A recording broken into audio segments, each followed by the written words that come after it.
Hello everyone, this is Mrs. Brown from the Attleboro Public Library. Today I am going to show you one of our take and make crafts. We are going to be making a polar bear painting using a fork.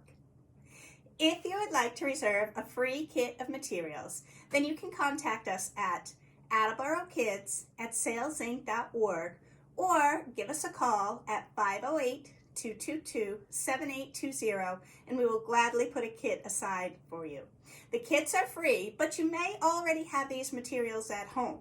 If you have these materials at home, then you can find the written instructions on our website. If you do decide to reserve a kit of materials, then inside you'll find the instruction sheet, you'll find a container of white paint, a plastic fork, a piece of dark blue cardstock, and 3 pieces of construction paper, white, black, and gray. From home, you're going to need a glue stick. You might want a pencil or a marker, and you're going to need some scissors, so check with your adult to see if they want to be there while you use your scissors. And I would definitely recommend protecting your work surface. So we are going to make a polar bear, and we're going to use the fork as our paintbrush. Okay?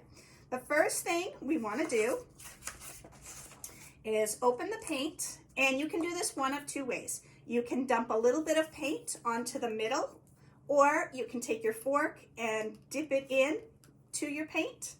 I'm going to put a little bit of paint in the middle of my paper. You do not need a lot. You don't want to start with a lot. You want to start with a little because you can always add more. And I'm going to use the tines of my fork as my paintbrush. So I'm going to dip my fork in, and I'm going to rock it back and forth so that I can make a round, ovalish shape. Think about the polar bear's head. Think about what shape he's going to be. And I'm just going to keep going like that and fill in all the space until I've used up the paint that I put down. And then if I need some more paint, I can put more paint on there. But you definitely don't want to start with a lot of paint because then you'll lose the texture that you're making with the tines of the fork. That's why we're using a fork instead of a paintbrush, because we want to make our polar bear look furry and fluffy. So I've done this for a little bit, and this is what I've got so far. And then I would just keep going until I've got a big circle of white, fluffy polar bear head. Once I have finished all of that, I've got it the size I want, the fluffiness that I want, I've got enough paint on there. Then I'm going to go ahead and I'm going to use my construction paper. I would make some round ears. I can draw some round ears for my polar bear on my white paper. And then, so I drew some round ears. I can cut them out of my white paper. I would use my gray paper to maybe make some insides of the ears for my polar bear. I'd use my black paper to make his eyes. Maybe I want to use my gray paper or my black paper to make his muzzle. So however you would like to do it. See, I've cut out some ears, maybe some eyes, a muzzle, however you want to use your colors.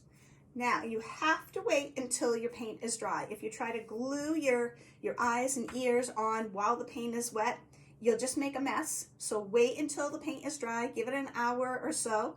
Then use your glue stick and glue on your ears and eyes. And then when you're all finished, you end up with something like this. See, on this one I made white ears and I filled in some gray. I decided to make a gray muzzle. I cut out a black nose and some eyes, and then I used a marker to make a little mouth. So this is what we're going to be. Something like this will be your finished product. See how you can see the tines of the fork and how it makes the polar bear look fluffy. So we're going for texture, not just a flat white circle. I would love to see your finished product. So if you'd like to take a picture and send it to me, I love to see the things that you create. I hope you have a fun time making this polar bear painting, and I will see you again next time.